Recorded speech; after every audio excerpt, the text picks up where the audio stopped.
rinduku memilihmu, bagian yang terbaik selamanya, tak akan terganti. Harta yang paling berharga hanya Kau Yesus selamanya. Takkan ku tukar kesetiaanku, hanya Kau satu yang ku rindu.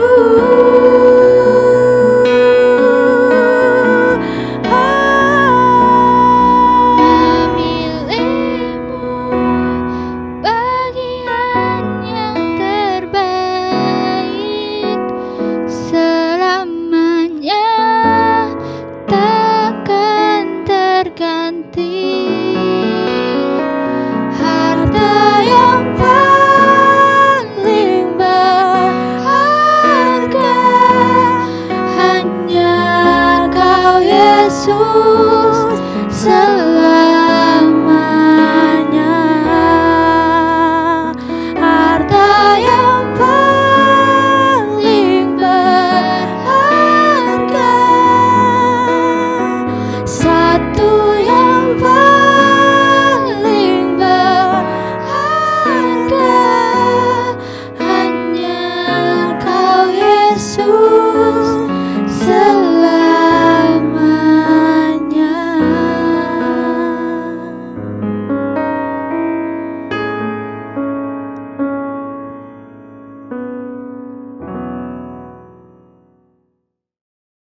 Shalom, saudara, apa kabar?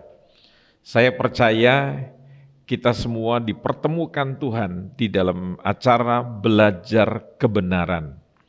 Saya tidak bisa menuntut atau menyuruh orang berubah secara perilaku atau secara perbuatan. Karena kalau hatinya tidak mengalami perubahan, maka perilakunya juga tidak akan berubah. Dan kita akan lelah untuk menyuruh orang bermain drama, untuk menyuruh orang melakukan satu perilaku yang dia tampilkan untuk kelihatan baik, tetapi hatinya tidak berubah. Nah, pelajaran pada hari ini kita akan berbicara tentang kaya miskin menurut firman Tuhan. Saya lanjutkan lagi, saudara-saudara, penting sekali untuk mempelajari tentang bagaimana kita bersikap terhadap harta benda, terhadap uang, terhadap kekayaan yang sekarang ini diagung-agungkan oleh dunia dan menjadi tolok ukur daripada sukses menurut gereja. Artinya di dalam ajaran gereja, orang yang diberkati Tuhan, hidup dalam Tuhan sungguh-sungguh, itu ukurannya adalah materi atau aset yang berkelimpahan. Jadi kalau kita tidak mempunyai cukup harta, alias aset kita tidak terlalu banyak, ada sesuatu yang salah dengan keimanan kita. Banyak orang mempunyai sebuah pemikiran, kepercayaan. Semakin banyak harta, kita akan semakin punya rasa aman dan kita akan mengalami kebahagiaan. Kadangkala kita membayangkan orang tinggal di rumah yang besar, di sebuah perumahan atau real estate yang sangat prestisius begitu, sangat luar biasa fasilitasnya. Ketimbang kita tinggal di gang-gang sempit, di perkampungan yang dipenuhi dengan sampah, banjir, di kala hujan, di perkampungan kumuh. Kita merasa bahwa kalau kita tinggal di rumah yang mewah, kita akan lebih bahagia. Ya, dan kita akan mempunyai rasa aman. Nah, pertanyaannya, apakah pendapat itu benar? Ya, bahkan sebaliknya, menurut penelitian, ya, bahwa semakin kita memiliki banyak harta, justru kita akan mengalami ketidaktenangan, kita seringkali mengalami keadaan yang disebut kegelisahan. Saya beri contoh. Ya, pada waktu saya sekolah dan kuliah dulu menggunakan motor yang diberikan oleh ayah saya dan sudah ketinggalan zaman dibandingkan dengan motor-motor produk baru. Ingin saya mempunyai motor yang lebih baru, tetapi ekonomi keluarga kami itu tidak mencukupi. Jadi hasilnya kami menggunakan motor dengan tahun yang lama. Saudara tahu, saya tidak punya perasaan khawatir, bahkan kalau motor itu terserempet atau menyenggol apa, saya biasa-biasa saja, tidak ada satu kekhawatiran, ketakutan, ya. Kemudian tatkala saya juga mempunyai katakanlah benda, ya, yang harganya itu murah gitu ya. Saya juga menyikapinya dengan tenang. Artinya begini, kalau barang itu hilang gitu ya, ballpoint itu hilang, ya nggak ada masalah karena itu harganya murah sekali. Tapi saya ingat satu hari saya bisa membeli dari pekerjaan saya bisa membeli sebuah sepeda motor baru. Saudara tahu, ya, kemanapun saya pergi, saya tidak bisa ngebut lagi karena saya khawatir motor saya akan tersenggol. Dan kalau saya menaruh motor itu, saya memarkirkan di tempat yang betul-betul saya rasa aman. Ya. Dan saya tidak punya ketenangan karena sebentar-sebentar saya mesti mengintip bagaimana motor saya, apakah dalam keadaan aman apa tidak, motor baru tadi yang harganya cukup lumayan.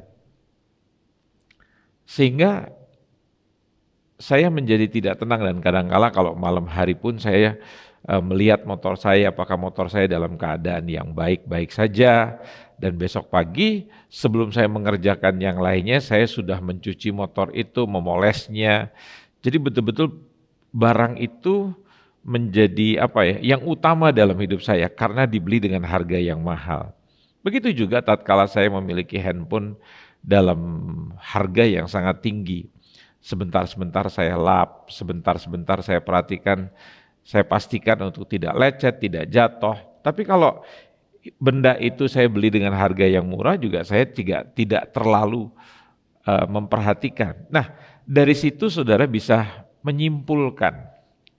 Seringkali kita berpendapat bahwa kalau saya memiliki rumah yang besar, mobil yang mewah, itu akan memberikan rasa tenang, rasa bahagia, rasa aman. Tetapi apa yang saudara bayangkan tadi dalam kenyataannya justru berbeda. Semakin mewah sesuatu yang kita miliki, semakin mendatangkan ketidaktenangan. Waktu kita mempunyai uang simpanan yang tidak terlalu banyak, kita juga khawatirnya biasa-biasa saja. Tapi begitu kita membawa uang dalam jumlah yang besar, kita khawatir. Jangan-jangan nanti uang yang banyak ini akan dicuri orang. Jadi kita tidur pun uang itu kita amankan sebelum kita taruh di bank, uang itu kita amankan, kita taruh di tempat yang aman, jangan sampai itu diambil oleh orang. Barang-barang dalam kualitas atau harga yang sangat mahal, itu seringkali membuat kita tidak tenang. Kalau saudara tinggal di tempat kos yang bukan milik saudara, saudara kan tidak perlu menjaganya. Apapun yang terjadi pada tempat kos itu, mau berantakan, mau apa, saudara nggak pusing. Tapi begitu saudara bisa memiliki properti sendiri, maka saudara akan merawat. Begitu ada kerusakan, saudara mulai khawatir, saudara mulai cemas. Nah, itulah yang bisa saya ungkapkan kalau saudara berpendapat semakin mewah barang atau semakin mahal barang yang saya miliki, properti yang saya miliki, mobil yang saya miliki, itu akan memberikan rasa aman dan rasa bahagia. Kenyataannya tidak seperti itu, saudara. Nah, Di dalam kitab Yakobus pasal yang kelima, di situ Yakobus ingin mengingatkan atau menegur orang-orang kaya, ya, yang dengan kekayaannya menindas bahkan mengeksploitasi orang yang tidak mampu, orang yang menjadi bawahan mereka karena kekuasaan yang mereka miliki disebabkan karena uang yang begitu banyak.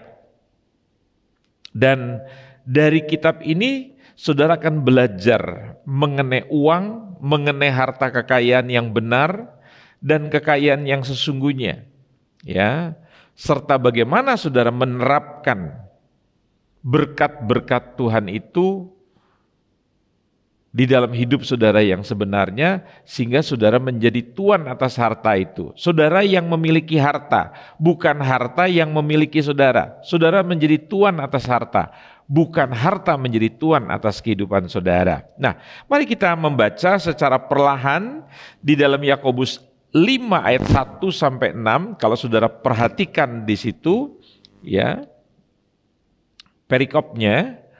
Coba kita buka sama-sama di dalam Yakobus pasal yang kelima ayat 1 sampai dengan 6. Di situ adalah peringatan kepada orang kaya. Jadi sekarang, hai kamu orang-orang kaya, menangislah dan merataplah atas sengsara yang akan menimpa kamu. Kekayaanmu sudah busuk dan pakaianmu telah dimakan ngengat. Emas dan perakmu sudah berkarat, dan karatnya akan menjadi kesaksian terhadap kamu dan akan memakan dagingmu seperti api. Kamu telah mengumpulkan harta pada hari-hari yang sedang berakhir. Ayat 4, sesungguhnya telah terdengar teriakan besar karena upah yang kamu tahan dari buruh yang telah menuai hasil ladangmu, dan telah sampai ke telinga Tuhan semesta alam keluhan mereka yang menyabit panenmu. Ayat yang kelima, dalam kemewahan kamu telah hidup dan berfoya-foya di bumi. Kamu telah memuaskan hatimu sama seperti pada hari penyembelian. Kamu telah menghukum, bahkan membunuh orang yang benar, dan ia tidak dapat melawan kamu. Nah, saudara yang dikasihi Tuhan, sebelum kita meneliti ayat demi ayat di dalam kitab Yakobus pasal yang kelima,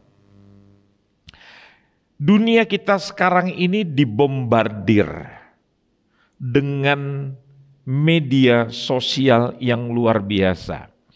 Saudara bisa bayangkan, zaman saya masih kecil di tahun 60-an, dan sekarang di tahun 2024 ini. Pada waktu saya kecil, televisi hanya TVRI. Dan tidak ada media-media yang lain, paling surat kabar ataupun majalah. Dan kita mungkin hanya menggunakan sedikit waktu, karena pada waktu itu televisi hanya baru mulai sekitar sesudah maghrib jam 6, nanti jam 9 sudah tutup. Tapi sekarang saudara bisa melihat acara-acara televisi 24 jam bukan dengan puluhan stasiun, tapi ratusan stasiun. Belum lagi Anda melihat film-film melalui Netflix, melalui YouTube, melalui video, melalui media-media lainnya yang saudara bisa berlangganan atau saudara akses dengan gratis. Dan saudara tahu, derasnya media itu telah menghujani kita dengan iklan-iklan yang begitu banyak. Di dalam penelitian pada beberapa tahun yang lalu dikatakan dalam sehari orang itu dipikat oleh minimal 400 kali iklan yang datang ke hadapan kita, yang mengatakan bahwa Anda belum cukup, Anda tidak akan bahagia, Anda tidak akan menjadi manusia yang tren, Anda tidak akan menjadi manusia yang dihargai orang jikalau Anda belum memiliki. Semua coba digambarkan di hadapan Anda. Dan tekanan-tekanan itu begitu luar biasa sehingga hidup itu menjadi tidak puas. Bayangkan, saudara baru saja membeli handphone seri 100 misalnya begitu. Saudara baru menikmati beberapa saat, tiba-tiba dalam hitungan hari atau minggu keluarlah seri 200 yang dikatakan lebih canggih. Padahal kalau seperti mobil itu mungkin hanya merubah bentuk saja, facelift begitu, tapi mesin dan semuanya tetap sama. Tapi iklan-iklan itu menipu, ya, sehingga kita menjadi tidak puas dengan apa yang kita miliki. Firman Tuhan berkata, kalau Anda mempunyai rasa cukup, itulah hidup yang sebenarnya mendatangkan keuntungan. Bukan memenuhi hasrat hati saudara, mengikuti keinginan hati saudara untuk membeli, dan membeli. Mau sampai kapan? Saya sudah bertahun-tahun tidak pernah mengganti kendaraan saya, tidak pernah mengganti handphone saya, tidak pernah mengganti jam tangan saya, itu dunianya laki-laki. Karena saya berpikir saya sudah berbahagia ya dengan apa yang Tuhan berikan. Belajar mencukupkan diri, dengarkan kalimat saya, belajar memutuskan cukup dan tidak memenuhi hasrat hati saya, nafsu saya, keinginan hati saya untuk terus mengikuti apa yang menjadi tawaran dunia, apa yang dikatakan tren. Dan dunia sedang menipu saudara. Bahasa Alkitab itu adalah tipu daya kekayaan. Artinya dunia melalui kekayaannya itu menipu saudara dan saya. Dikatakan Anda adalah apa yang Anda makan. Anda adalah mobil apa yang Anda pakai. Jadi berasa keberhargaan kita itu dibangun dengan selalu makan di hotel bintang 5. Kalau Anda disebut sukses tapi makannya di kaki 5, Anda dianggap belum sukses. Kalau Anda pakai mobil 1 juta umat, berarti apalagi naik motor, Anda dibilang belum sukses. Apalagi kalau Anda naik busway, kendaraan-kendaraan umum. Itu adalah penipuan, itu bukan pendapat firman Tuhan, itu pendapat manusia, pendapat dunia yang sudah mulai meresap di dalam gereja. Nah, saudara yang kasih Tuhan, mari kita lihat ayat 1 dan 2, dikatakan di situ adalah peringatan kepada orang kaya. Tuhan tidak anti orang kaya, tapi ini orang kaya yang menaruh hidupnya, pengharapannya bukan lagi kepada Tuhan, tetapi kepada kekayaan. Bahasa kitab Roma pasal 1, orang itu lebih menyukai ciptaan ketimbang penciptanya. Mana yang lebih hebat? Ciptaannya atau penciptanya?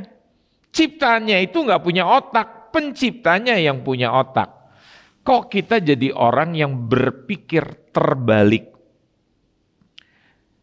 Menangislah, merataplah atas sengsara yang akan menimpa kamu.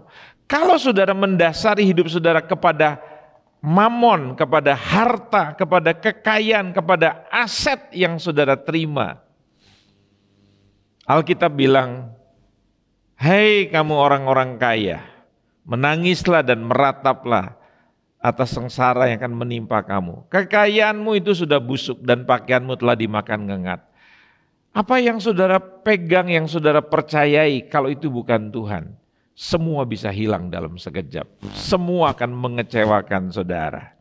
Ya, jadi hati-hati dengan teologi kepercayaan dalam gereja bahwa orang yang diberkati Tuhan itu adalah orang yang sukses secara materi. Dia harus kaya. Kalau pengajaran ini benar, berarti murid-murid Tuhan semua itu harus kaya. Tapi dalam kenyataannya murid-murid Tuhan di situ tidak kaya, tapi mereka hidup berkelimpahan dalam anugerah dan berkecukupan dalam segala kebutuhan mereka karena mereka dipelihara oleh Tuhan. Kita dalam kekayaan menjadi percaya diri, menjadi overconfident, menjadi sombong, dan kita menjadi tenang tanpa Tuhan. Seolah-olah bahwa Tuhanlah yang bisa seolah-olah bahwa kekayaanlah yang bisa memelihara kita. Nah, itulah sebabnya Yakobus berbicara kepada gereja Tuhan. Kalau kita tidak hati-hati, maka uang dan kekayaan itu justru akan membahayakan kita, bahkan memperbudak kita. Pertanyaannya, bagaimana bahayanya? Bagaimana bisa memperbudak? Perhatikan ayat 3. Ini kita bicara tentang bahaya kekayaan. Emas dan perakmu sudah berkarat dan karatnya akan menjadi kesaksian terhadap kamu dan akan memakan dagingmu seperti api. Kamu telah mengumpulkan harta pada hari-hari yang sedang berakhir. Nah, dari ayat yang kita baca tadi, ayat yang ketiga, di sini kita bisa belajar tentang bahayanya kekayaan kalau kita menaruh harapan atau mendasari hidup kita pada kekayaan. Atau kita, mempercayai uang itu lebih daripada segalanya. Nah, saudara bisa aja, saudara bilang bahwa saya percaya kepada Tuhan. Tetapi di saat bersamaan, saudara menaruh harapan bukan kepada Tuhan, tetapi kepada mamon atau harta benda itu. Terlihat dari mana? Sikap hati saudara terhadap uang, harta, dan kekayaan. Bukankah saudara-saudara apa yang dikatakan oleh kitab Yakobus 5 ayat yang ketiga ini sudah diberitakan atau dibicarakan oleh Yesus di dalam khotbahnya di bukit, di atas bukit dalam Matius 5 sampai Matius 7. Di dalam Injil Matius 6, 19 sampai 21, janganlah kamu mengumpulkan harta di bumi. Ini yang Yesus bilang dari mulut Tuhan Yesus sendiri. Di bumi ngengat dan karat merusakkannya dan pencuri membongkar serta mencurinya. Tetapi kumpulkanlah bagimu harta di sorga. Di sorga ngengat dan karat tidak merusakkannya. Dan pencuri tidak membongkar serta mencurinya. Karena, perhatikan baik-baik, di mana hartamu, di mana uangmu berada, di situ juga hatimu berada. Tuhan tidak anti kekayaan.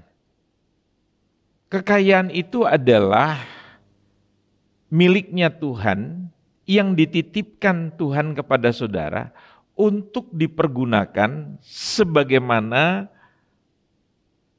sang pemilik kehendaki. Kadangkala kita berpikir apa yang dipercayakan Tuhan kepada kita itu adalah hak sepenuhnya kita untuk kita sebebas-bebasnya melakukan apa saja karena kita merasa itu adalah milik kita. Kita lupa dalam hidup ini kita nggak punya apa-apa. Kita lahir dengan telanjang kata Ayub dan kita pun mati dengan telanjang. Saya beri contoh. Kalau saya mengatakan kepada saudara, ini handphone saya ini, saya pinjamkan kepada kamu sebagai barang inventaris. Dan kamu boleh pakai selama 1 tahun, nanti setelah lewat 1 tahun, saya akan menggantikan dengan handphone yang baru, dan kamu boleh pakai selama 1 tahun. Tapi tetap, sewaktu-waktu saya butuhkan, saya akan ambil. Karena ini adalah milik saya yang saya pinjamkan.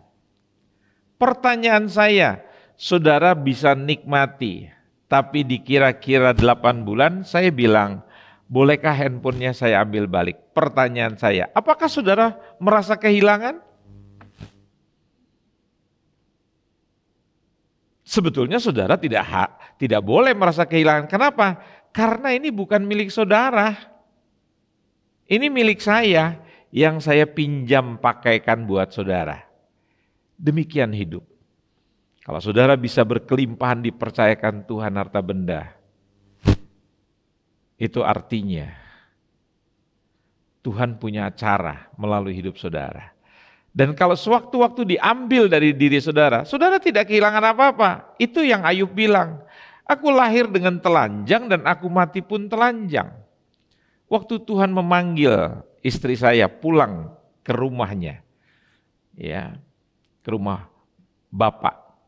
Saudara tahu, tidak ada satupun dari apa yang dia pergunakan, yang dia nikmatin, yang diberikan oleh Tuhan, yang dia bisa bawa di dalam kematiannya. Tidak ada. Dia hanya cukup memakai satu pakaian yang baik, ya, dan tidak perlu baju-baju salin segala macam.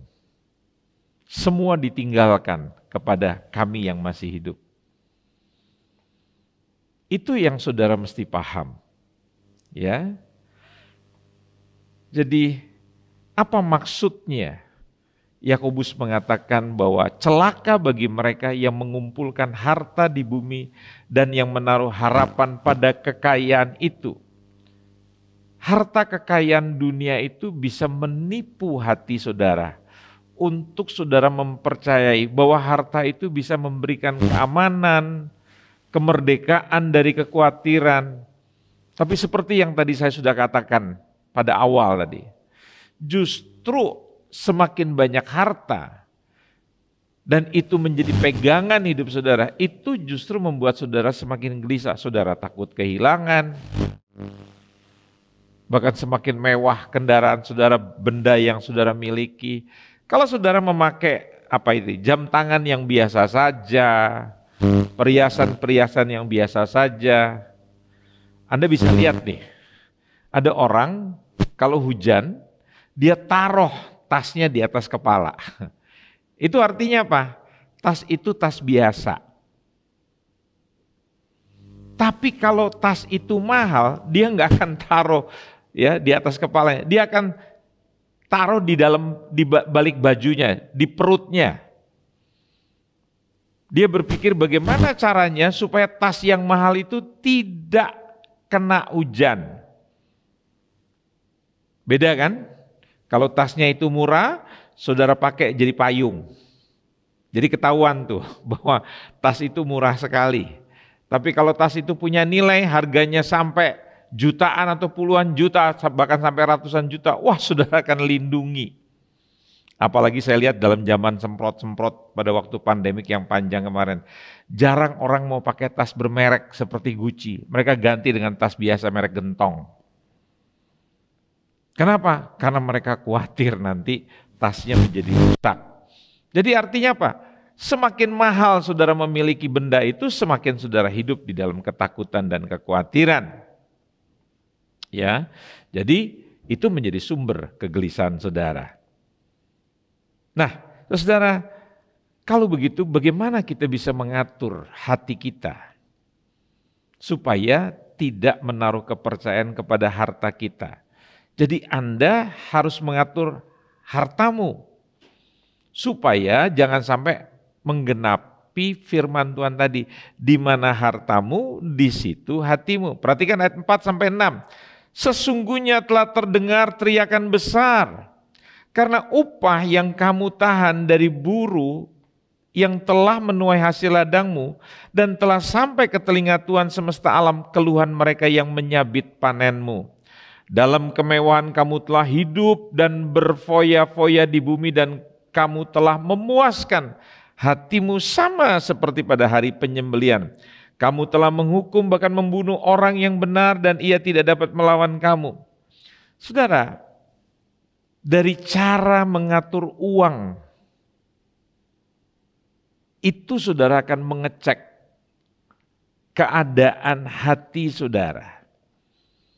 Karena kebenarannya mengatakan di mana harta kita, maka di situ hati kita.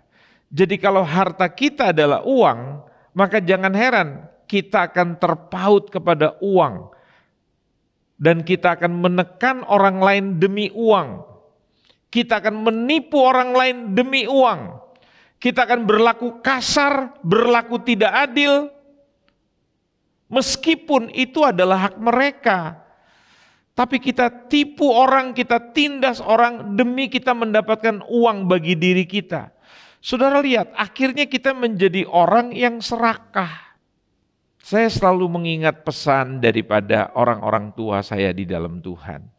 Mereka mengatakan bahwa kalau Tuhan menitipkan uang dalam jumlah yang banyak, itu bukan untuk menaikkan standar hidupmu. Ingatlah, Tuhan menitipkan rejeki orang-orang lain itu kepada hidupmu.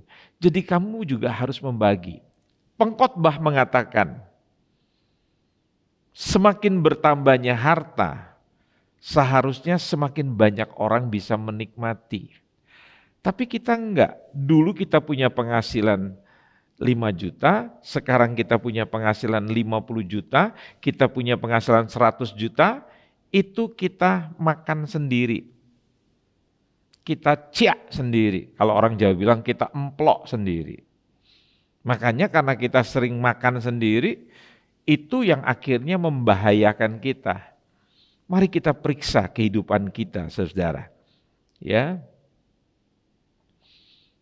Dengan makin bergantung kepada harta benda, yang terjadi adalah apa? Kita takut harta kita semakin berkurang. Dengan bertambahnya harta kita makin tidur tidak tenang. Jangan sampai harta kita dicuri orang. Kita pelit pada orang lain, kita pelit kepada rancangannya Tuhan, tapi kita bisa pakai uang itu untuk berfoya-foya. Ya. Uang yang dipercayakan Tuhan itu adalah titipan Tuhan, tetapi kita habiskan untuk kesenangan kita sendiri. Nah, ini yang kita pelajari daripada kebenaran firman Tuhan tadi. Saudara tahu, ada banyak orang punya kebiasaan.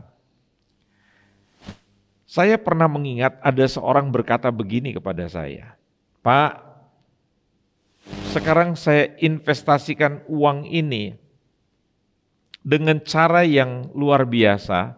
Dalam waktu yang singkat saya bisa mendapatkan keuntungan yang luar biasa." Ya, sekarang ada banyak cara, saudara, main saham tapi dalam rangka berjudi untuk mendapatkan keuntungan yang cepat. Kalau di tempat kita coba pasang buat judi. Kalau di negara-negara tetangga kita itu ada semacam kayak lotre begitu. Sehingga saudara-saudara, orang-orang yang bermain seperti begini, mereka bisa mendapatkan uang dengan cara yang cepat, dengan cara yang mudah, dalam jumlah yang luar biasa. Tapi dengarkan, hasil daripada penelitian bahwa orang-orang yang mendapatkan uang dengan cara yang seperti begini, dalam sebuah penelitian itu dikatakan bahwa 70% orang yang menang lotre hidupnya berakhir tidak bahagia. Mereka menjadi bangkrut, mereka bercerai, mereka bunuh diri, hutangnya tidak bisa dibayar, gajinya tidak dibayar, rumahnya disita. Dan apa yang terjadi? 70% daripada orang yang mempunyai perilaku berjudi atau main lotre seperti begini, itu keadaannya lebih buruk daripada sebelumnya. Ini penelitian, saudara-saudara. Anda boleh percaya, boleh tidak, tetapi Anda bisa googling. Orang-orang yang mendapat uang dengan cara yang cepat, habisnya juga cepat, kata kitab Amsal. Nah, saya ingin mengakhiri beberapa pokok penting tentang pandangan yang salah, nanti baru kita lihat pandangan yang benar. Pandangan yang salah mengatakan begini, berkat itu adalah memiliki banyak harta. Saya ulangi, pandangan yang salah yang beredar di dalam gereja yang sudah dicemari oleh paham dunia, karena ini sebetulnya paham duniawi, ya. Orang yang diberkati itu artinya orang yang punya banyak harta. Sedangkan orang yang hidup dalam kutuk, dia tidak akan mempunyai banyak harta. Tapi yuk kita lihat dalam 1 Timotius 6, 9-10, tetapi mereka yang ingin kaya. Saudara kan bilang, orang yang hidup dalam Tuhan itu tidak dijadikan ekor tapi dijadikan kepala. Loh, benarkah seperti demikian keadaan saudara yang mengejar kekayaan? Saudara kejar kekayaan, saudaranya di mana? Kekayaan saudara kejar, kekayaan di depan, saudara di belakang. Padahal tadi saudara bilang Tuhan tidak menjadikan kita ekor tapi kepala. Tapi kalau saudara kejar kekayaan, saudara jadi ekor. Kan ini kontradiktif, berlawanan.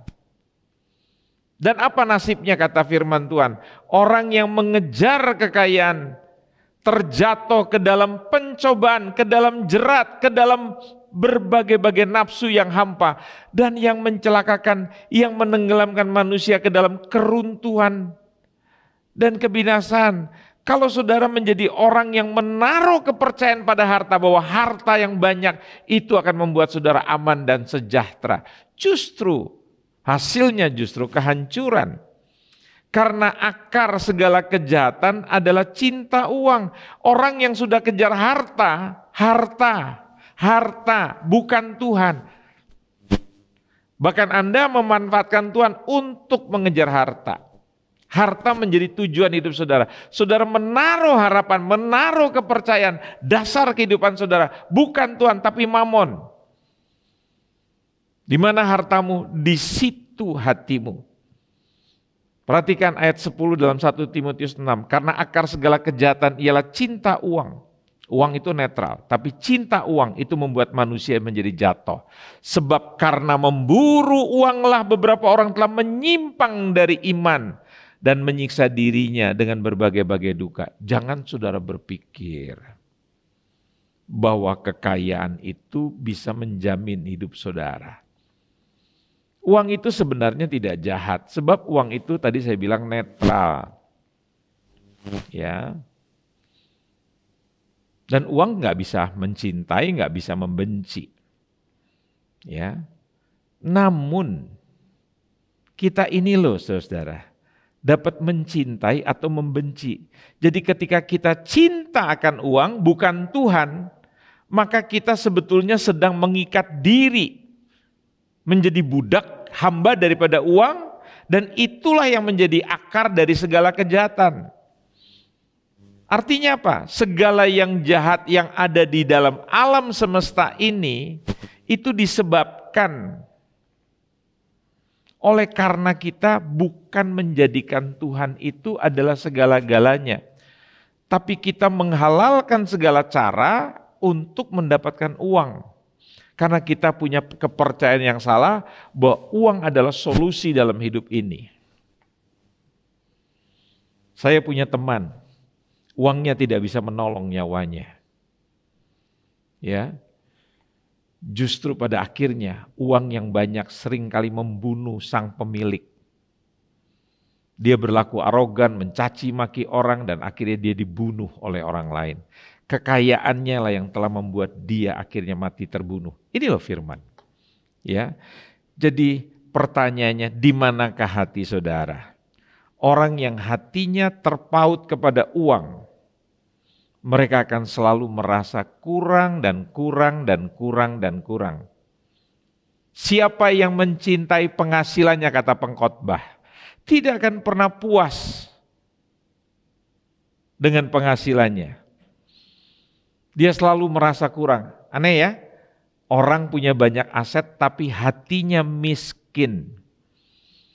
Justru dunia yang ada di bawah kutuk adalah dunia yang selalu mengukur segala sesuatu itu dengan uang. Saya ulangi kalimatnya.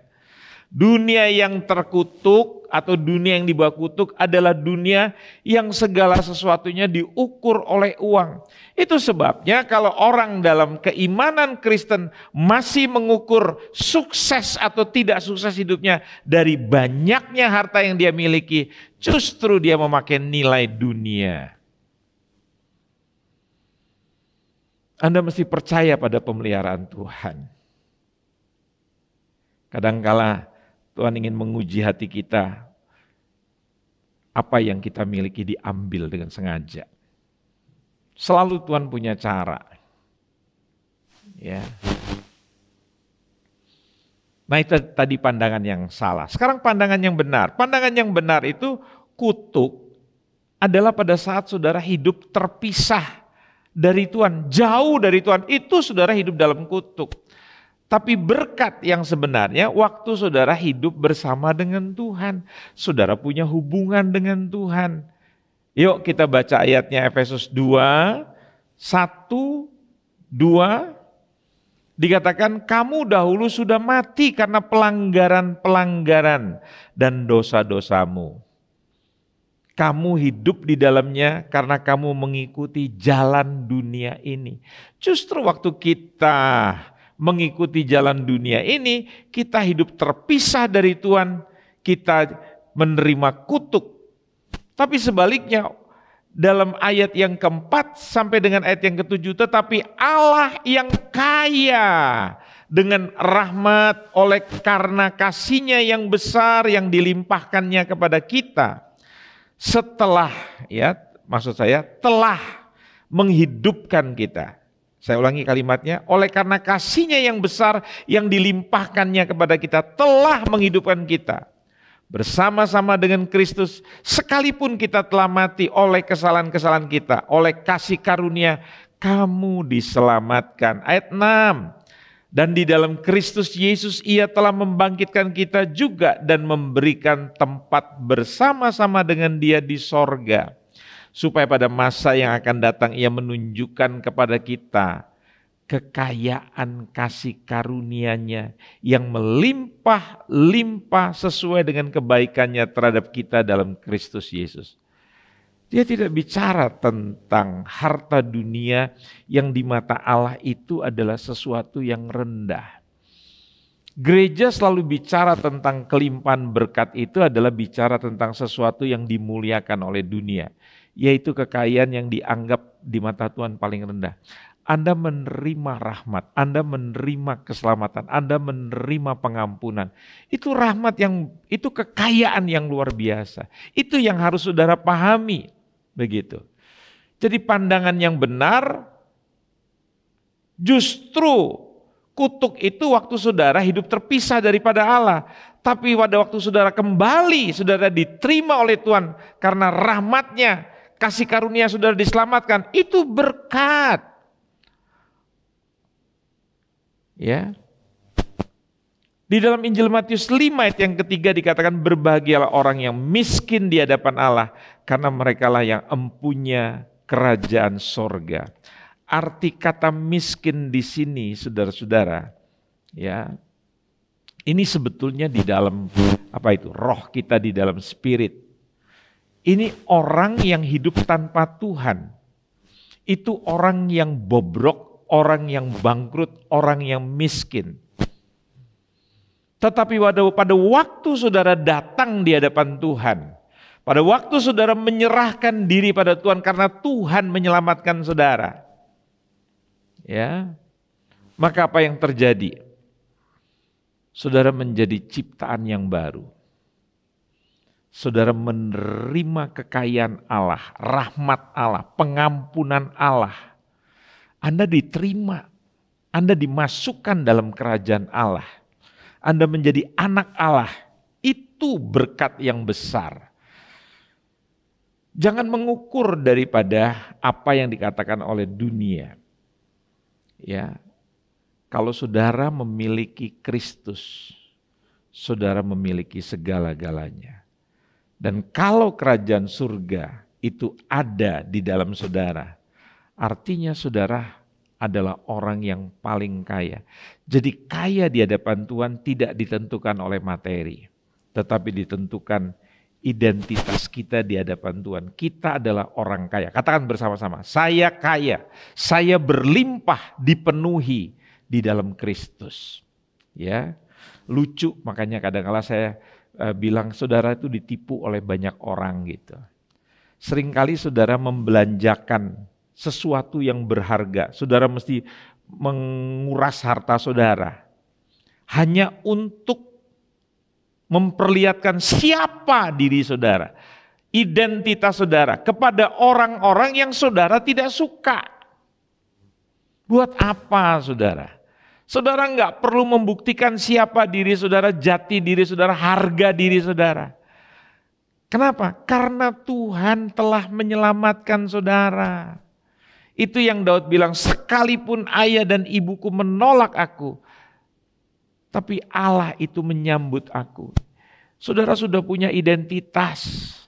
Saudara diterima oleh Tuhan. Tuhan menyelamatkan saudara. Tuhan menjadi bapak saudara. Saudara punya status, saudara adalah anaknya Dia. Saudara bisa panggil, punya privilege. Panggil Allah itu dengan sebutan Aba ya Bapa. Itu identitas saudara. Ngapain saudara membuktikan pada orang-orang yang saudara juga gak suka.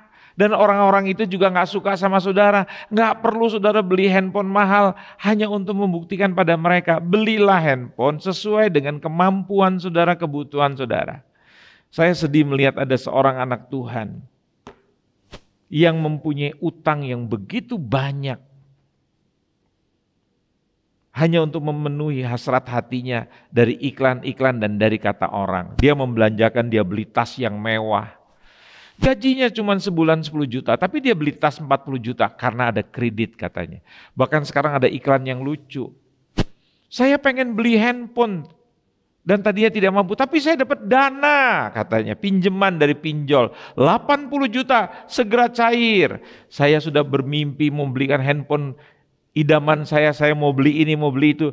Dia cuman berpikir dia dapat uang yang gampang, tapi dia tidak berpikir dia harus bertanggung jawab mengembalikan dalam waktu 6 bulan atau 1 tahun dengan bunga yang sangat tinggi, lebih tinggi daripada bank-bank pemerintah resmi.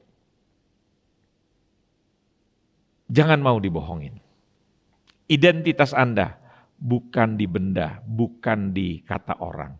Bukan di apa yang saudara pakai di restoran-restoran mahal, bukan mobil yang mewah, bukan perumahan yang mewah. Identitas saudara adalah kalau saudara menerima Yesus sebagai Tuhan dan Tuhan telah mengangkat menerima saudara. Identitas saudara sebagai anak Tuhan, saya pikir itu cukup. Anda warga negara kerajaan surga. Wow.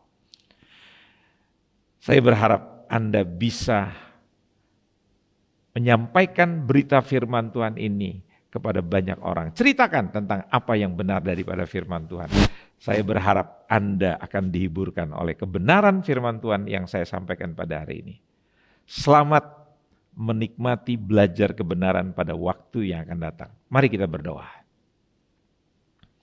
Bapa di surga, terima kasih buat hari ini yang luar biasa.